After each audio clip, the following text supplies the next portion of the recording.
നമ്മളങ്ങനെ ഹേസൻ കയറ്റിൽ നിന്ന് ഇറങ്ങിയിട്ടോ നമ്മൾ നേരെ വട്ടവടയ്ക്കാണ് പോകുന്നത്. നേരത്തെ വീഡിയോയിൽ നമ്മൾ പറഞ്ഞിരുന്നല്ലോ, നമ്മൾ വട്ടവടയ്ക്ക് പോകുന്ന വഴിക്ക് കുറേ ഡാംസ് ഒക്കെ കണ്ടിട്ടു. ഡാം കണ്ടുകൊണ്ട് മടുത്ത് നമുക്ക്. എന്നിട്ട് നമ്മൾ കുറേ വുഡ്സിൻ്റെ ഒക്കെ നടുക്ക് കൂടെ പോയത്. ഈ സ്ഥലത്ത് കൂടെയൊക്കെ പോയപ്പോൾ അത് പുറം രാജ്യങ്ങളൊക്കെ നമ്മൾ വീഡിയോയിലൊക്കെ കാണൂല, അതുപോലെയാണ് കേട്ടോ തോന്നിയത്. പിന്നെ നമ്മൾ നേരെ വട്ടവടയുടെ ആ ഒരു ആനിമൽസിനെയൊക്കെ കാണാൻ പറ്റുന്ന ആ ഒരു ഫോറസ്റ്റ് ഏരിയ ഉണ്ടല്ലോ, 5 കിലോമീറ്റർ അങ്ങോട്ട് ചെന്ന് ഭാഗ്യത്തിന് കയറിയോണ്ട് കാട്ടുപോത്തിനെ കണ്ടിട്ടോ. വണ്ടി വേഗം വിട്ട്, കാരണം പെട്ടെന്ന് കണ്ടപ്പോൾ ടെൻഷനായിപ്പോയി.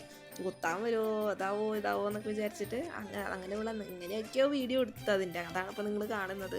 പിന്നെ നമ്മൾ വട്ടവടയിൽ യാത്ര ചെയ്തപ്പോൾ നല്ല ബ്ലോക്ക് കിട്ടിയിട്ടുണ്ടായിരുന്നു കേട്ടോ. അതുപോലെ തന്നെ അട്ടയുടെ കടി നല്ലോണം കിട്ടി. മറക്കൂല. പിന്നെ ഇവിടെ എത്തിയപ്പോൾ നമുക്ക് മനുഷ്യർ കയറാൻ പാടില്ല എന്നൊക്കെ പറഞ്ഞിങ്ങനെ എഴുതി വെച്ചിട്ടുണ്ടായിരുന്നു. അവിടെയൊക്കെ മനുഷ്യർ ടച്ച് ചെയ്യാത്തതുകൊണ്ട് തന്നെ ഭയങ്കരമായിട്ട് നല്ല പുല്ലുകളാണ് കേട്ടോ കാണാൻ പറ്റിയത്. നല്ല രസമുണ്ടായിരുന്നു കാണാനായിട്ട്. പിന്നെ ഇതാണ് അട്ട കടിച്ചത്. ഇപ്പോൾ അട്ട കടിച്ചിട്ട് ചോര വന്നില്ല എന്ന് പറഞ്ഞ് വിഷമിക്കേണ്ട, കാക്കമാരും താത്തമാരും ഓക്കെ.